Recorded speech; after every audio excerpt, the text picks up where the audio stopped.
18 ao 22. Deuteronômio 3, 18 a 22. Foi o texto escolhido. Amém? Eu vou ler. Diz assim a palavra: E vos mandei mais do mesmo tempo, dizendo: O Senhor vosso Deus vos deu esta terra para possuí-la. Passai, pois, armados vós, todos os homens valentes, adiante de vossos irmãos, os filhos de Israel. Tão somente vossas mulheres e vossas crianças e vosso gado, porque eu sei que tendes muito gado, ficarão nas vossas cidades, que já vos tenho dado, até que o Senhor dê descanso a vossos irmãos como a vós, para que eles herdem também a terra que o Senhor, o vosso Deus, lhes há de dar da além do Jordão.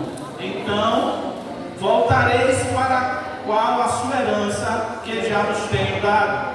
Também dei ordem a Josué no mesmo tempo, dizendo: Os teus olhos veem tudo que o Senhor vosso Deus tem feito a estes dois reis. Assim fará o Senhor a todos os reinos a que tu passarás.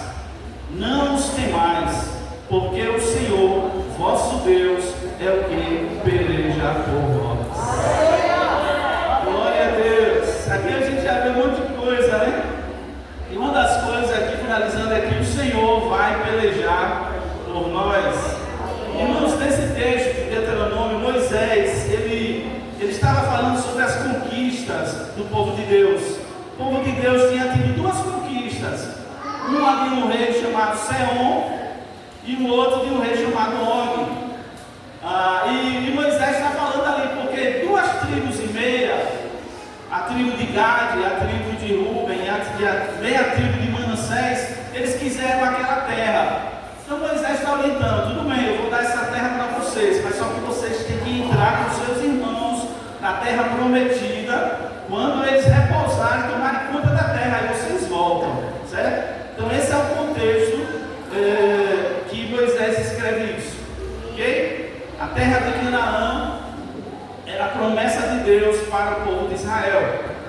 E é interessante que quando o povo de Deus vai passando, né, para entrar na terra de Canaã, tinha dois reis, como eu falei, né? O rei de Og e o rei de Bassã.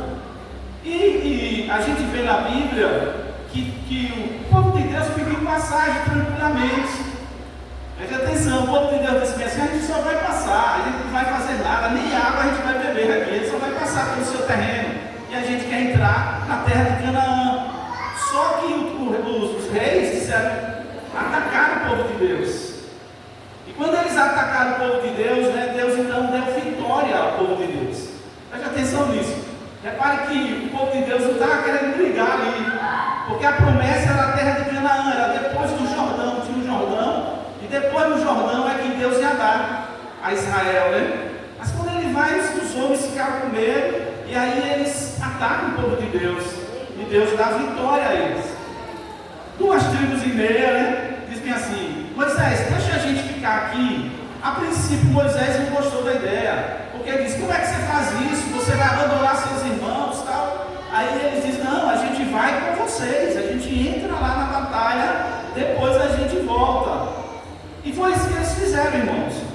Eles deixaram as mulheres, os filhos, os gados, eles tinham muito gado, eles deixaram ali e eles entraram na frente dos irmãos na terra de Canaã. E eles foram lá e guerrearam, né, naquela terra de Canaã. A Bíblia não fala, mas a tradição judaica diz que eles passaram 7 anos para tomar conta da terra de Canaã. 7 anos. E depois passaram mais 7 anos para dividir. Então, quando eles conquistaram a terra de Canaã, e as duas tribos e meia, né, a tribo de Ruben, a tribo dos Gaditas e a meia tribo de Manassés entraram e eles tomaram conta da terra, Josué então manda eles de volta, né, para a terra que eles queriam, que era antes do Jordão, certo? Que a gente chama Taquém do Jordão. Então a gente vê que em 1 Crônicas, eu vou ler aqui, versículo 15 ao 23, diz assim: dos filhos de Ruben e dos Gaditas e da meia tribo de Manassés, homens muito belicosos. Belicosos eram homens de guerras. Aquelas duas tribos de meias, eles eram muito guerreiros, né? Então Moisés disse: tudo bem, eu dou essa terra para vocês, mas vocês vão ter que entrar com seus irmãos. Eles eram muito guerreiros, e aqui em Crônicas fala isso. Eles eram muito belicosos, que traziam escudo e espada, e empezavam o arco, e eram destros na guerra. Houve, repare quantos homens, 44.770 que saíram da guerra.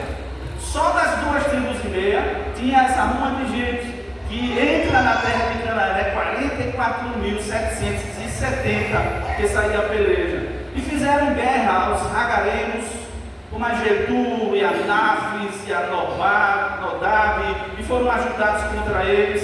E os Hagarenos e todos quantos estavam com eles foram entregues na sua mão, porque clamaram a Deus na peleja, e lhes deu ouvidos, porquanto confiaram nele, em Deus. E levaram presos o seu gado, seus camelos, 50.000 e 250.000 ovelhas, e 2.000 jumentos, e 100.000 pessoas.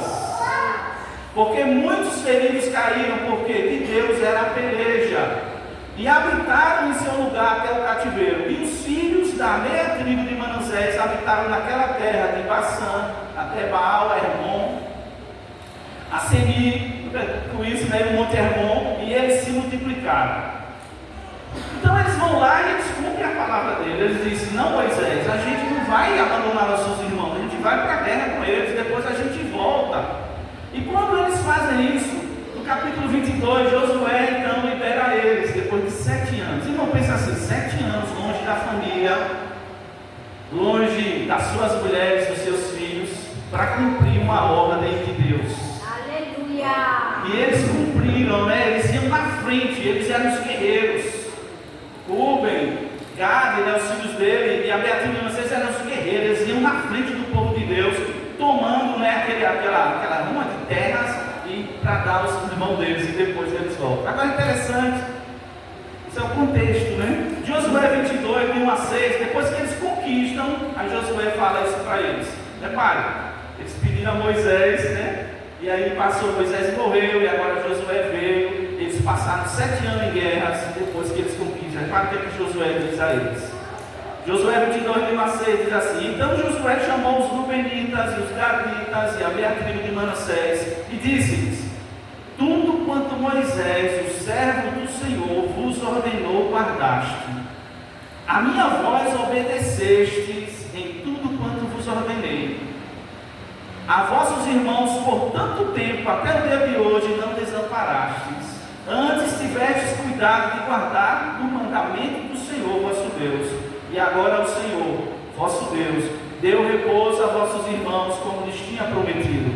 Voltai-vos, pois, agora, e ide-vos a vossas tendas, a terra da vossa possessão, que Moisés, o servo do Senhor, vos deu da além do Jordão. Então somente tende cuidado de guardar com diligência o mandamento e a lei de Moisés, o servo do Senhor, que vos ordenou. Que ameis ao Senhor vosso Deus, que andeis em todos os seus caminhos, guardeis os seus mandamentos, e vos achegueis a Ele, e o sirvais com todo o vosso coração e com toda a vossa alma. Assim, Josué os abençoou e despediu-os, e foram para suas tendas. Eu quero ler essa parte aqui, quando Josué fala para eles o que eles deveriam fazer. Eles foram obedientes, eles guardaram a palavra de Deus, eles conquistaram aquilo que Deus tinha, né? E quando eles estão voltando, Josué fala isso para ele: guarde o mandamento e a lei que Moisés, o servo do Senhor, vos ordenou. O que foi que ele ordenou? Que ameis ao Senhor vosso Deus, andeis em todos os seus caminhos, guardeis os seus mandamentos, e vos achegueis a Ele, e o sirvais com todo o vosso coração e com toda a vossa alma. Assim, repito, Josué os abençoou e despediu-os, e foram para as suas casas. Aleluia! Esse é o contexto histórico, que eu poderia falar mais, tinha mais coisa aqui, eu estou passando. Mas o tema nosso, a conquista é para os valentes. E não tem um provérbio oriental, alguns dizem que foi chinês, que eles dizem o seguinte: Homens fortes criam tempos fáceis, e tempos fáceis geram homens fracos, mas homens fracos criam tempos difíceis, e tempos difíceis geram homens fortes. Eu sei que é difícil pegar no primeiro, é um provérbio oriental. Ele diz assim, presta atenção, olha, homens fortes criam tempos fáceis. Quando existe homens fortes, ele consegue fazer com que a vida fique melhor. Mas tempos fáceis geram homens fracos. Quando está tudo bem, quando não há guerra, quando não há luta, todo mundo começa a ficar fraco, se acomoda, as pessoas começam a relaxar. E aí ele diz que tempos fáceis geram homens fracos. Mas quando tem um monte de homens fracos, ele cria tempos difíceis, porque homem é que é homem e mulher. Fracos, eles começam a relaxar e as coisas começam a ficar difíceis. Aí quando as coisas ficam difíceis, vai ser necessário se levantar homens fortes. Então, como nós cantamos a música, a gente diz que nós somos uma igreja militante. Nós não somos a igreja triunfante ainda. A igreja triunfante é a igreja que vai subir, vai para o céu. A gente tem vitória. Depois da vitória vem outra guerra. A gente tem outra vitória. Às vezes a gente perde também, mas a gente se levanta e vai para a guerra de novo. Tem vitória. Então nós somos uma igreja militante, ou seja, uma igreja de guerra. Nós estamos em guerra. Efésios 6,12 que diz que a nossa luta não é contra a carne e o sangue, mas é contra principados, potestades, dominadores, príncipes do mal, nas regiões celestiais. Ou seja, nós estamos em guerra. Quer você queira, você não queira, você está em guerra. Se você está em guerra, você não vai vacilar. Você não vai vacilar. Você não vai cochilar. Você vai estar desperto, né? Você vai estar atento. Qual é a guerra? E o pastor ministrou ontem aqui, é verdade. A gente vence o leão, depois que vence o leão, vence o urso, para depois vencer Golias. E eu estava vendo, sabe aqui um leão, ele em pé, ele dá mais ou menos, um leão macho, adulto, ele dá mais ou menos 1,5 m a 1,90 m, um leão em pé. Um urso em pé, você olha na internet, um urso em pé, ele dá 1,90 m a 2,5 m de altura. Tem urso menor, mas tem uns que dá 2,5 m de altura. E o gigante Golias tinha 2,90 m. Então Deus é assim, Deus vai dar guerra, Deus permite que a guerra venha, e Ele vai fazendo com que o problema fique maior, mas Ele vai lhe treinar nos problemas anteriores. Nós somos uma igreja militante, igreja de guerra. Eu sou uma igreja de guerra. Nós estamos em guerra, irmão. Contra o pecado, contra o mundo. O mundo aqui não são as pessoas, mas o sistema do mundo, contra Satanás. Nós estamos em guerra. E aí a gente vai ver algumas coisas baseadas no histórico, né? No texto de Manassés, a tribo de Manassés, os Galitas e os Rubenitas, para a gente aprender algumas coisas.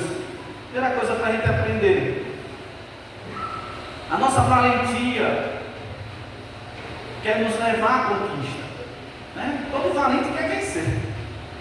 Então a nossa valentia quer nos levar à conquista, mas não é o que vence, mas o que luta que é valente.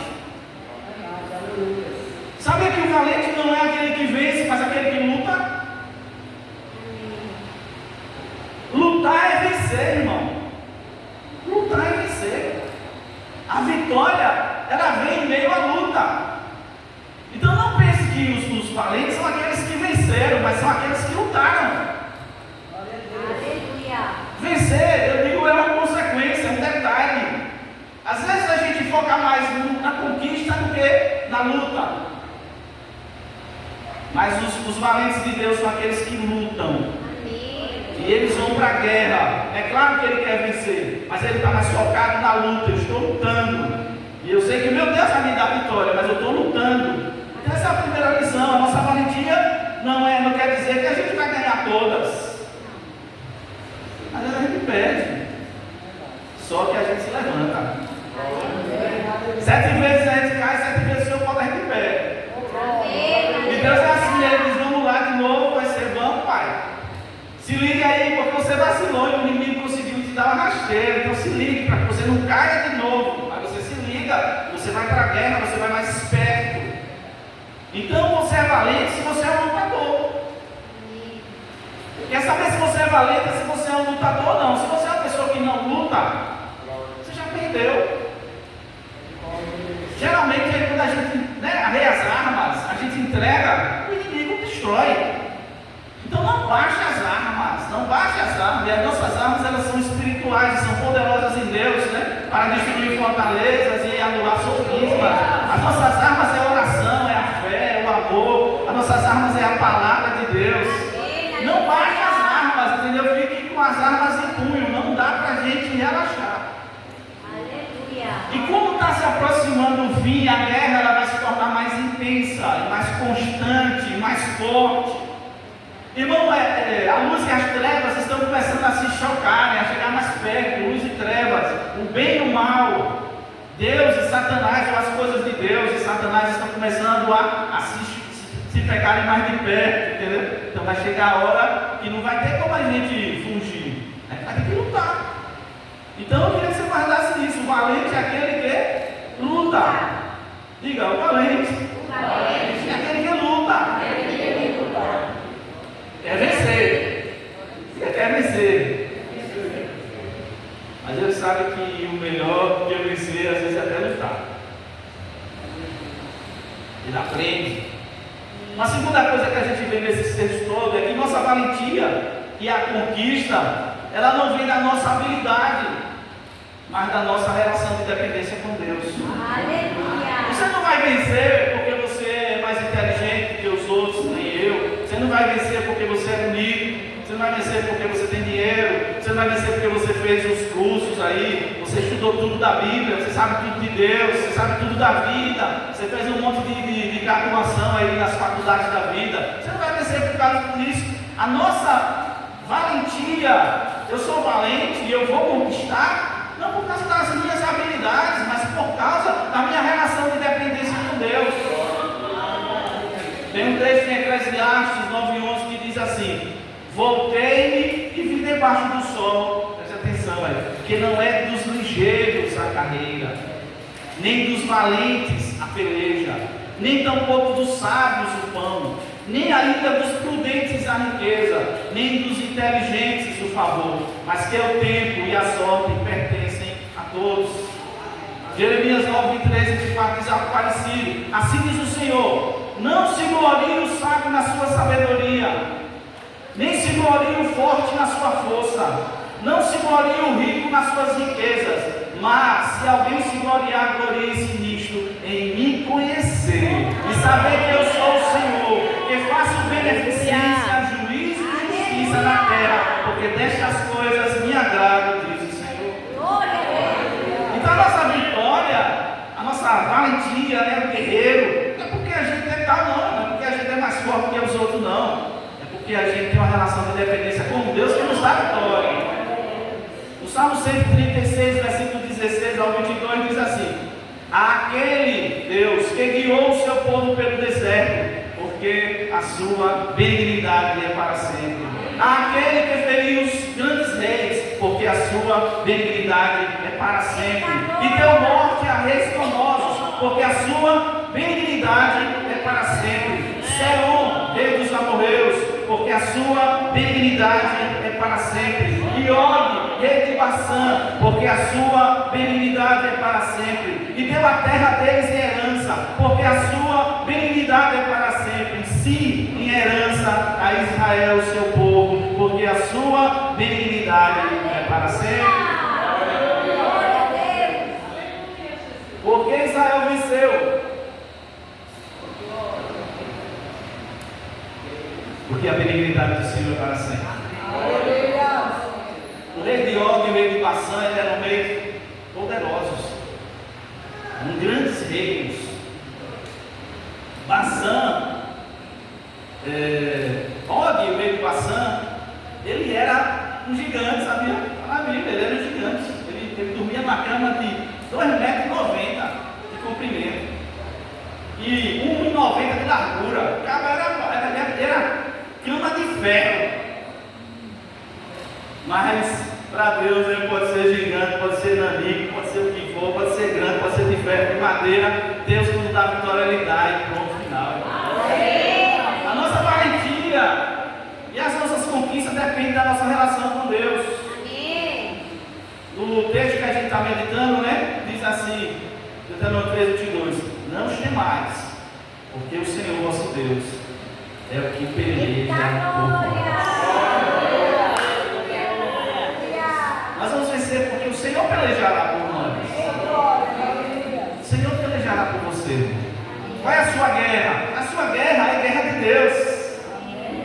A guerra dos crentes é a guerra de Deus. Deus entra nas nossas guerras, sabia? E peleja por nós.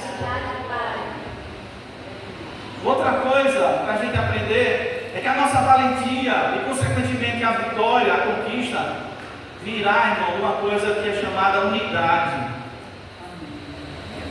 União. Glória a Deus. As duas tribos da Ibeias conquistaram a terra. Na verdade, ele não, o povo de Israel conquistou. Mas eles disseram: eu quero ficar aqui, Moisés. Moisés disse: tudo bem, vocês podem ficar com uma condição: vocês não podem deixar os seus irmãos, vocês têm que atravessar com eles. E quando eles repousarem, vocês voltam à sua terra. Ou seja, vocês têm que estar unidos. Então, para a gente vencer, a gente precisa estar unido.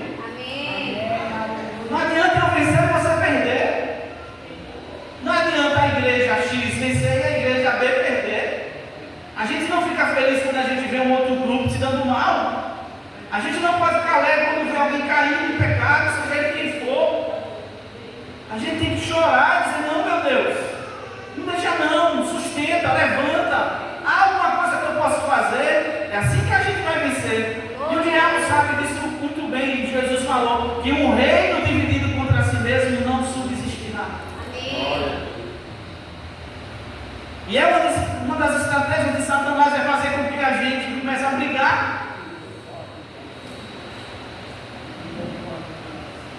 E a gente tem que ter cuidado, porque uma das coisas que faz a gente ser forte, valente e conquistar é a gente estar junto.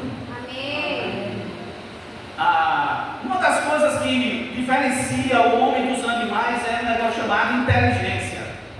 Ok? Inteligência, a razão. O animal tem inteligência, mas é limpinha.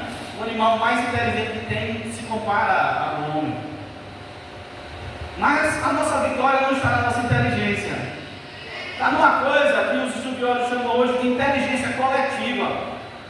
Ou seja, é a minha inteligência com a sua inteligência, com a inteligência do outro irmão, com a inteligência do outro irmão, do outro irmão, do outro irmão, aí a gente vence. O homem não corre como um tigre, o homem não voa como uma águia, e nem vê como uma águia. O homem, ele não aguenta porrada como um gorila. O homem não nada como um tubarão. Se a gente for pegar características dos animais, a gente ia perder deles. Mas o homem vence por causa da sua inteligência. Deus fez o homem de seres inteligentes. Mas a nossa vitória nem é essa, porque se jogar um de nós lá na África, joga lá, você pode ser inteligente como for, você morre em meio àquela savana africana, com leões. Você não, o cara mais inteligente do mundo, se você jogar ele numa savana, ele se arrebenta lá. Mas quando você vê os homens se unindo, né? E a gente tem um relato bíblico que fala quando o povo começa a construir a torre de Babel, aí Deus desce do céu e Deus diz assim: vamos ver o que é que eles estão fazendo. E quando Deus desce para ver o que eles estão fazendo, aí Deus diz assim: eu tenho que acabar com esse negócio. Porque os homens é um só, eles têm a mesma linguagem e nada vai ser impossível para eles. Então vamos fazer uma coisa: Deus confundem a língua, a linguagem, eles não conseguem mais se entender. Ou seja, então a nossa vitória, irmão, a nossa conquista e a nossa valentia está na unidade. Está na unidade. Ninguém vai vencer sozinho. A igreja de Ebenezer Não é as tópicas. Ela está junto. Ela está junto. Ela está junto com nossos irmãos.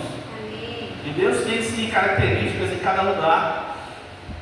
Mas é uma coisa que a gente tem que pensar. Não quer ir sozinho não. Sozinho você vai se dar mal. Vai se dar mal.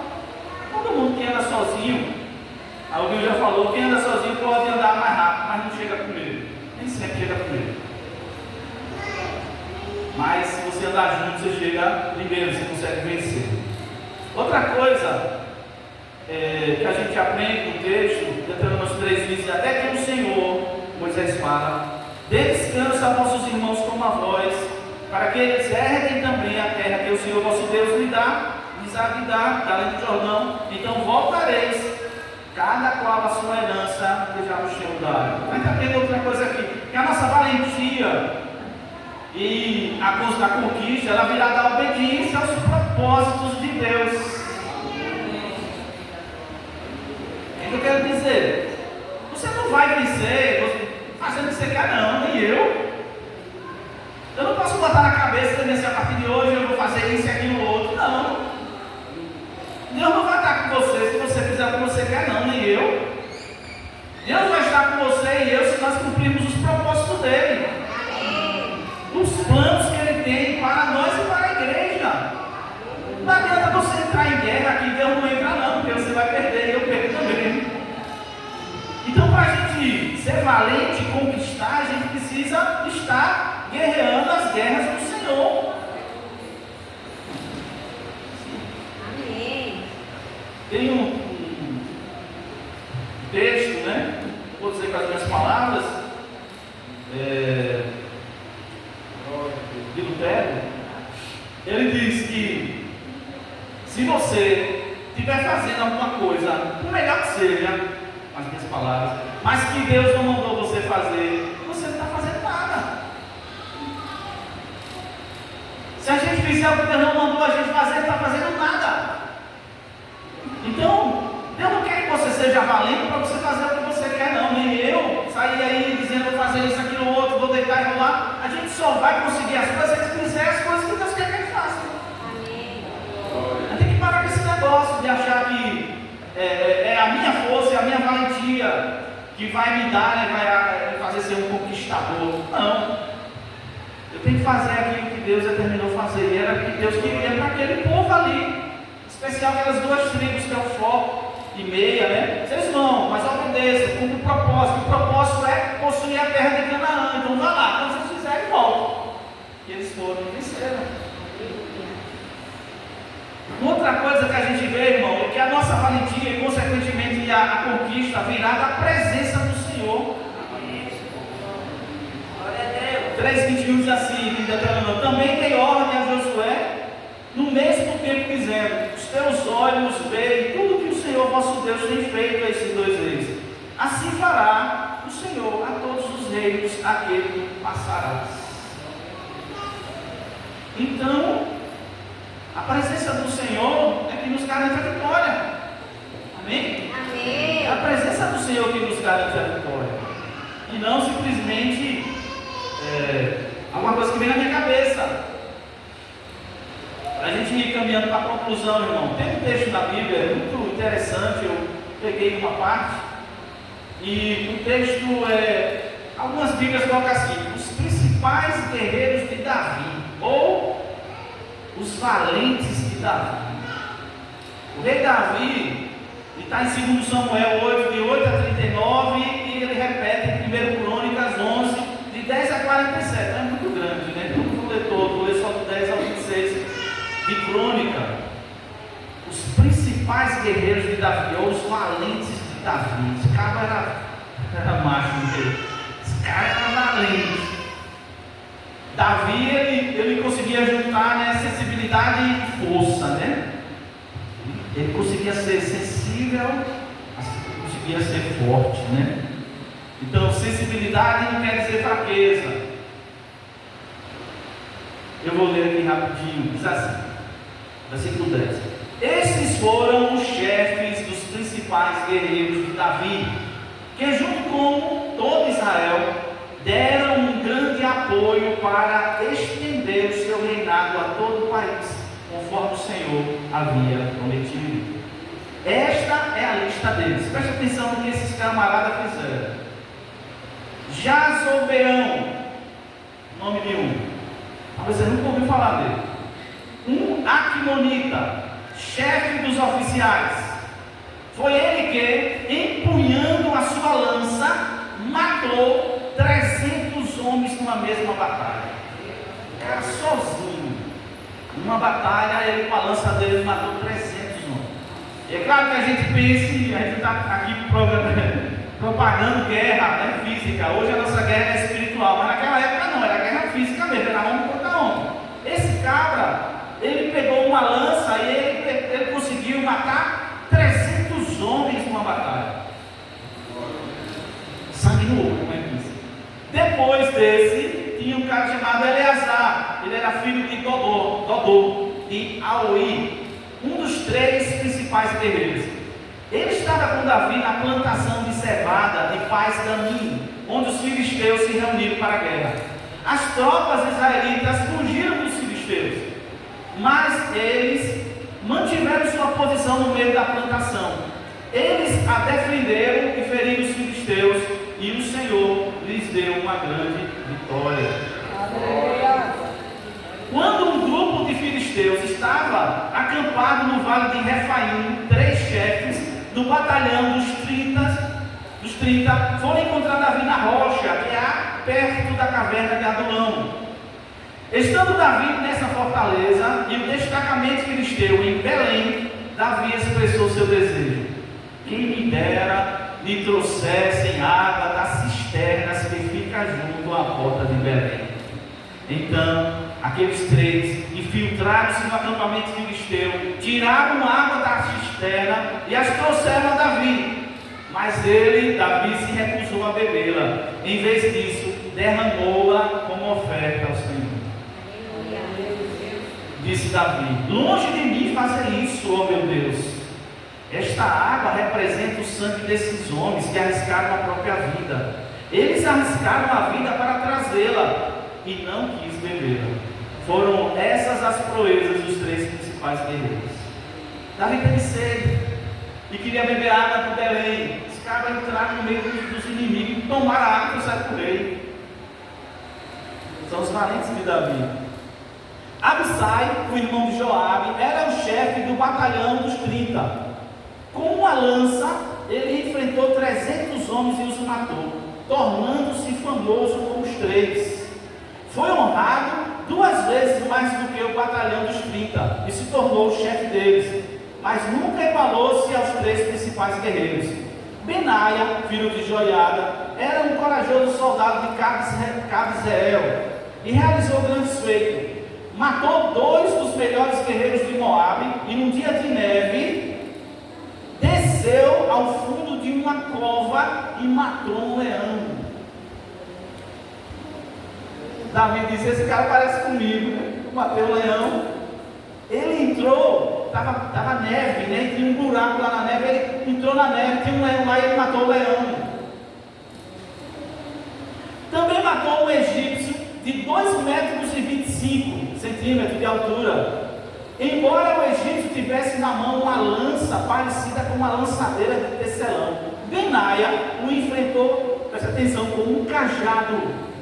Arrancou a lança da mão do egípcio, com ela o matou. Esses foram os grandes feitos de Benaia, filho de Joiada, que também foi famoso como os 3 principais guerreiros de Davi.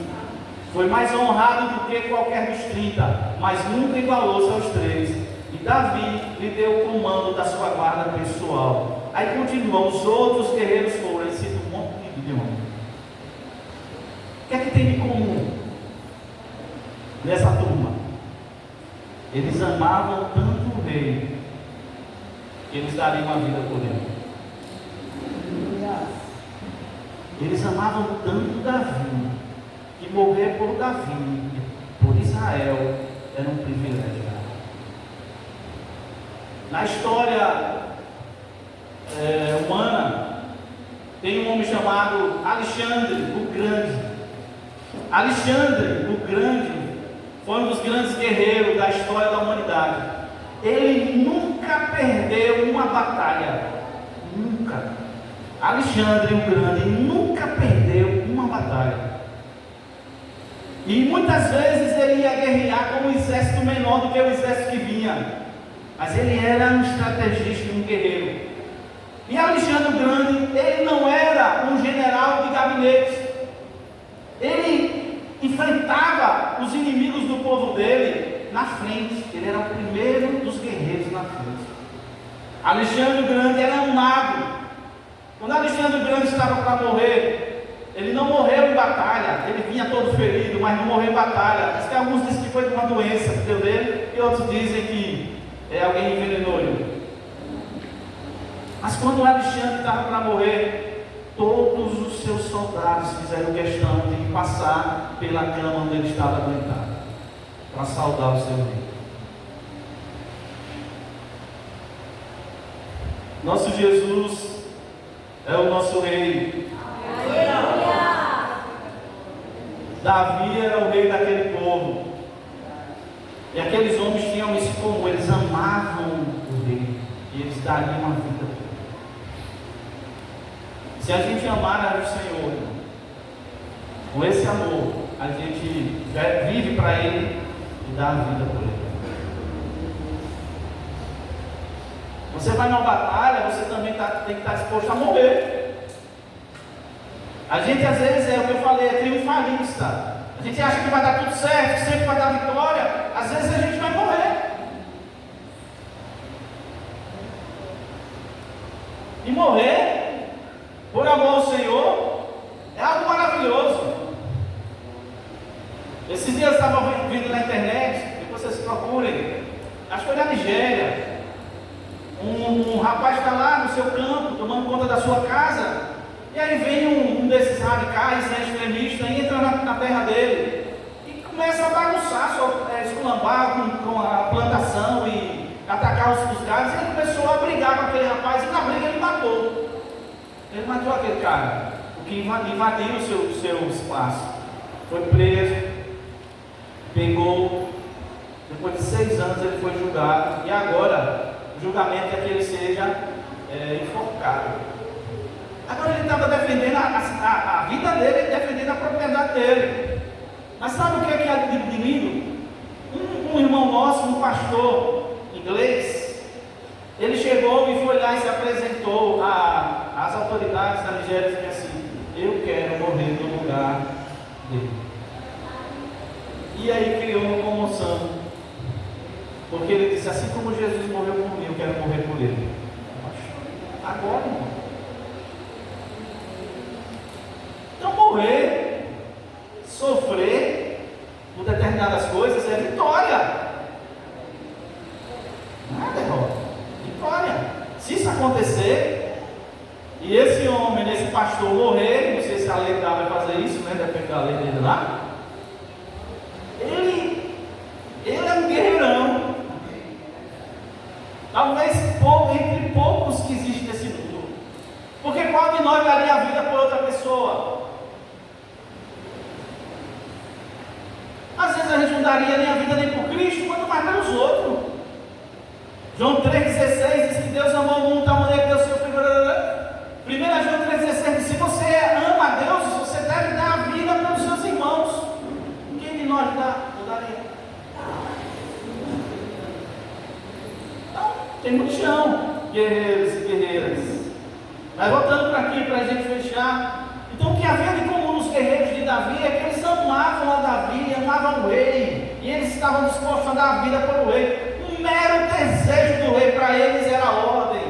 Irmão, pense, faça uma ponte com Jesus. Um mero desejo de Jesus deve ser para a gente uma ordem, um privilégio. Se você perceber que Deus está querendo alguma coisa, você vai dizer: Senhor, sou eu, eis-me aqui, eu vou me meter no meio dos inimigos para trazer isso para o Senhor. Eu queria concluir, irmão, dizendo o seguinte: existem duas coisas que eu coloquei aqui, imprescindíveis do guerreiro cristão. Duas coisas que o guerreiro cristão tem que ter. E eu vou finalizar com essas três coisas, mais uma depois. Duas coisas que são imprescindíveis, que o guerreiro cristão tem que ter. Sabe qual é? Primeira coisa é ser conquistado. Você que só conquista se você for conquistado por Deus. Se Deus não tiver você, você não vai ser um guerreiro. Se Deus não conquistar você, você não vai conquistar nada para Deus. A regra número 1 para a gente ser um conquistador é a gente ser conquistado pelo Senhor. Tem um texto em Filipenses 3, 12 a 13 assim, Paulo fala: não estou querendo dizer que já consegui tudo o que quero, ou que já fiquei perfeito, mas eu continuo a correr para conquistar o prêmio, pois para isso já fui conquistado por Cristo Jesus. É claro, irmãos, que eu não penso que já consegui isso, porém uma coisa eu faço: esqueço-me aquilo que fica para trás e avanço para o que está na minha frente. Aleluia! Ele disse: Jesus já me conquistou e agora eu quero conquistar. Aleluia! E uma segunda coisa que é imprescindível para um cristão, um guerreiro, é ser eu coloquei aqui, ser um criador, um formador de guerreiros. Todo crente, guerreiro, né? Ele tem que conquistador, ele tem que ser conquistado primeiro. Depois ele tem que querer conquistar os outros. Ele tem que querer fazer com que os outros também se tornem guerreiros. Eu peguei um texto aqui em Gálatas 4,19 que diz assim: meus filhinhos, por quem de novo sinto as dores de parto, até que Cristo seja formado em vós. Amém. Paulo queria que os irmãos ficassem iguais a Jesus. Eles queriam os irmãos iguais a Jesus. E Jesus foi o maior de todos. Sabe qual é uma das coisas que mais enfraquece o guerreiro? A incompreensão da graça. Sabe por que no século XXI nós temos muitos crentes, homens e mulheres, aqui no Brasil quase no mundo todo, fracos? Porque eles entenderam errado a graça. Tem uma incompreensão da graça. Eles dizem: não, eu já estou salvo, não precisa fazer mais nada. Não precisa fazer mais nada. Eu já estou salvo. Essa incompreensão da graça, irmão, cria homens fracos. Se a gente for para a lei, né, que a gente está no texto lá da velha aliança, você vê homens que amavam a Deus, não só a Davi, mas eles amavam a Deus, era um amor intenso. Davi, ele tinha um amor por Deus impressionante. Eles davam a vida brincando, irmão. Eles davam a vida pelo Senhor, brincando. Mas aí a gente tem uma incompreensão da graça. A gente que dizia: é de graça, se é de graça, e até onde está não vale nada. Se é de graça não vale. De graça não vale. É errado isso. A graça custou um preço imenso. A morte de Cristo por nós. O apóstolo Paulo ele diz um negócio interessante. 1 Coríntios 15, 10. Mas pela graça de Deus sou o que sou, e a sua graça para comigo não foi vã. Antes trabalhei muito mais do que todos eles. Todavia, não eu, mas a graça de Deus que está comigo. Essa é a compreensão certa. Eu sou por causa da graça, mas porque eu sou pela graça, eu vou deitar e rolar, eu vou fazer acontecer. Eu vou trabalhar mais do que todo mundo se for necessário. Mas o que a gente faz? A gente diz: não, pela graça, né? Vou para o céu mesmo. Eu vou para o céu mesmo, então vou nada me inquietar com isso. A conquista é para os valentes. Eu vou repetir aqui as lições. Nossa valentia quer nos levar à conquista, mas não é o que vence, mas o que luta que é valente. Lutar é vencer. A vitória virá em meio à luta. Amém. Nossa valentia e conquista não vem da nossa habilidade, mas da nossa relação de dependência com Deus. Nossa valentia e, consequentemente, a conquista virá da nossa unidade. Amém. Nossa valentia virá da obediência aos propósitos de Deus. E a nossa valentia e, consequentemente, conquista virá da presença do Senhor. Aleluia. Romanos 8,37. Paulo ele diz algo assim: mas em todas estas coisas somos mais que vencedores por meio daquele que nos ama.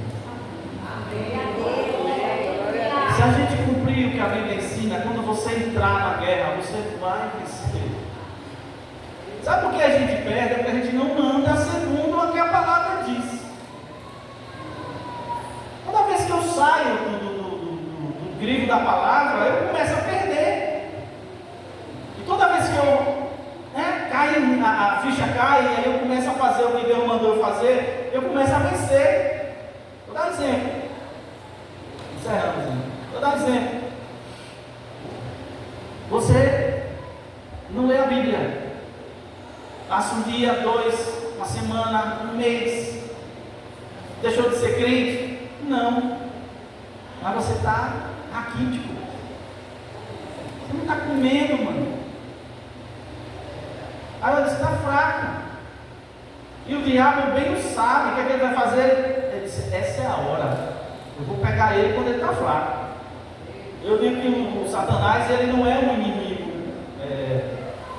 que tem moral, né? Ele é um inimigo sem escrúpulo. Ele ataca a gente justamente quando a gente está fraco. Se você estiver forte, o diabo sabe que você está forte, ele vai ver tapete com você e Deus. Mas ele faz o que? Ele faz com que você relaxe, eu relaxo. A gente não ora, não lê a Bíblia, não tem comunhão com os santos, não está fazendo o que Deus mandou a gente fazer. Você vai enfraquecendo. Você vai acontecer, você vai perder. Você não vai conquistar, você vai cair. Mas todas as vezes que eu e você, a gente se aprumar, não tem como a gente perder. Paulo disse que nós somos mais que vencedores. Você vai vencer. Você vai ser mais que vencedor.